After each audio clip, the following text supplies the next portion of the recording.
Hi there, welcome back to the Art of Business English, where we help people like you get the language skills you need for doing business in English. Now, I've got episode 166 for you today, so we're getting right along up towards the high 150s, heading in towards the 200s. Super proud, super happy. It's in my third year now, so it's quite exciting.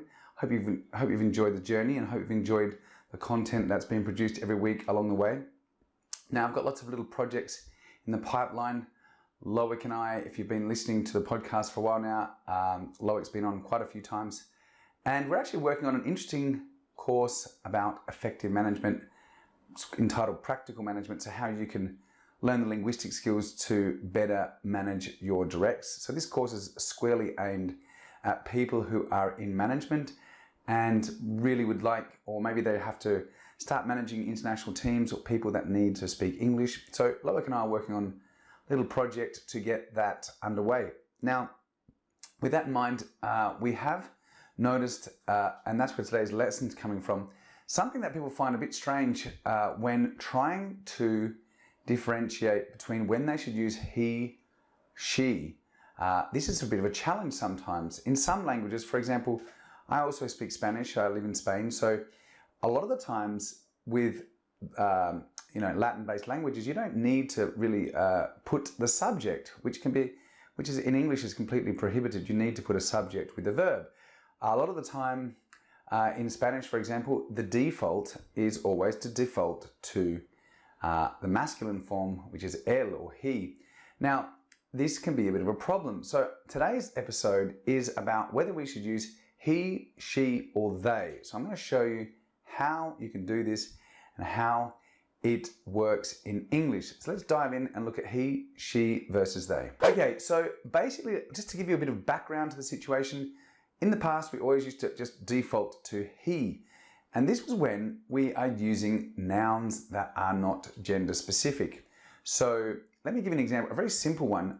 In English, child, the noun child, it's generic. We're not sure if it is masculine or feminine. Whereas the same word in Spanish would be niño. Okay, niño is child.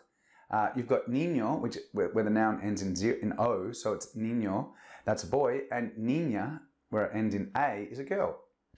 So I'm not sure if you're aware, but in Spanish, nouns have gender, whereas in English, nouns don't. So that can be a bit of a problem for people, especially when a noun is not gender specific. So you can say a boy, and that's clear that it refers to a niño because it's a boy.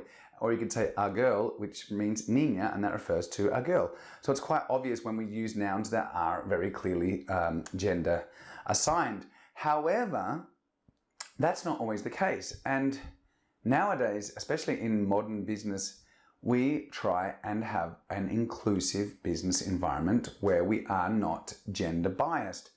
Now, this is because of the feminism and politically correct movement, which is perfectly acceptable and fine. And I encourage all organizations to be inclusive and to not be gender biased. Obviously, in many countries, actually discriminating against people based on their gender is a criminal offense. So it's really important that we try and adapt our writing and our speech to be politically correct and gender neutral. So how do we do that? Well, there are some things we can do, but they're not always practical. The first one is we could just use he all the time. And that is probably the most attractive option because it's gender biased.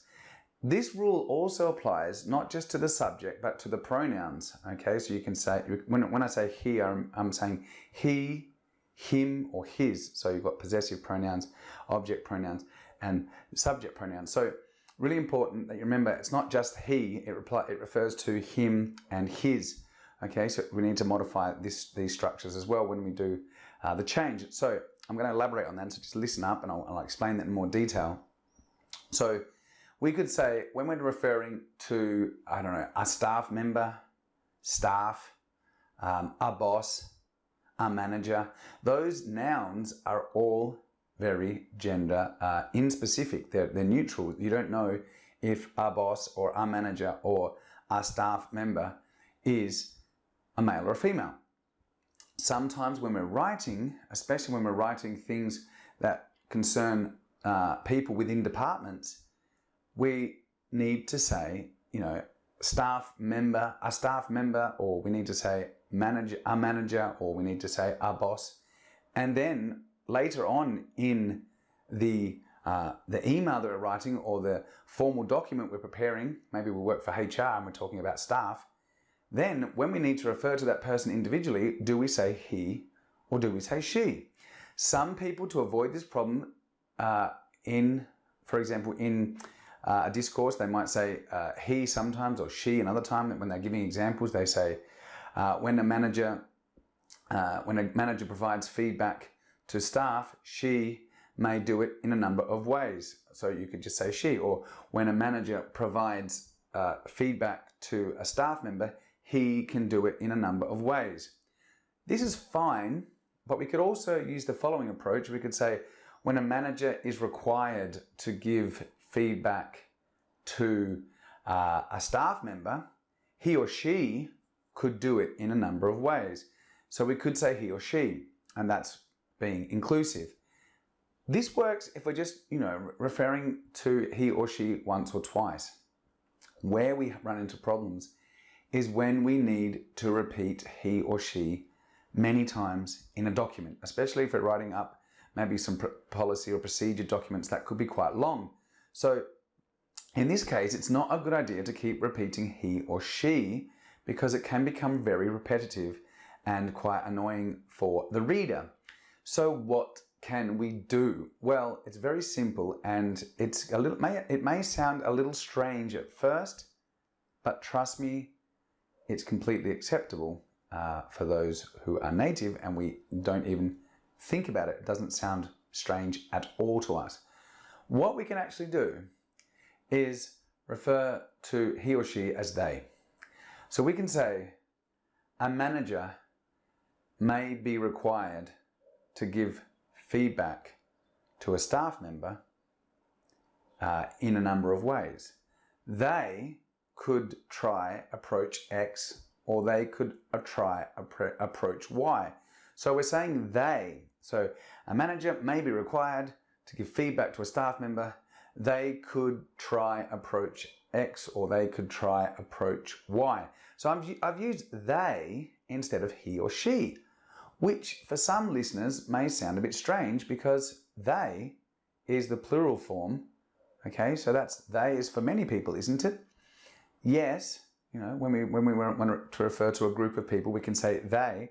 Where are the children playing? Children is plural. We could say they are playing outside. So it seems a bit strange to refer to our manager, which is singular, with they. But in English, it's completely acceptable, and it makes your writing or even your oral communication much more native, much more fluent, and much less repetitive.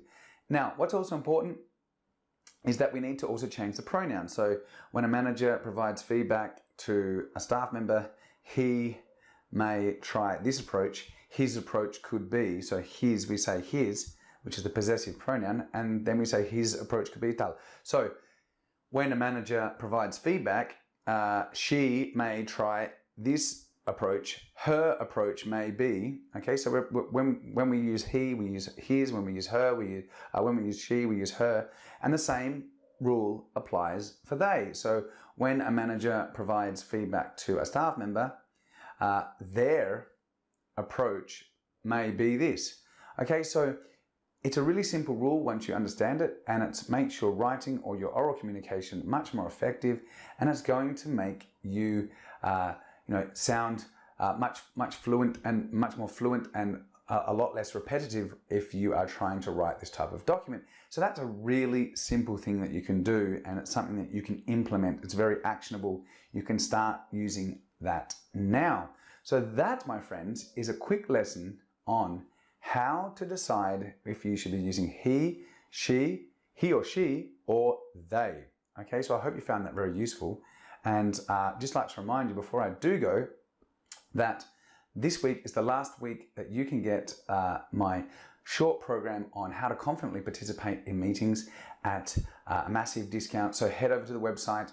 I'm going to link up to it. You don't even need to apply any discount code because it is already on sale, but it's only on sale I think till the end of the week or next Monday. This podcast is being recorded on the 11th of May, so make sure you dive in. If you haven't subscribed already to the podcast, then you can do that, but you should also sign up and register and at the Art of Business English website, because then you'll get weekly updates from me. You'll get in on all the deals that are released for all my courses and programs. Plus, you'll get notified every single week whenever I release a new podcast or lesson like this one. So make sure you head over to the website. If you haven't already, sign up. And if you have already, then you should be receiving an email this week. So that is it from me, my friends. I hope you found this quick little episode very useful and easy to implement. Just start trying it in your email communication, or you could use it in your next meeting. Okay, so that's it from me. Take care. Bye for now.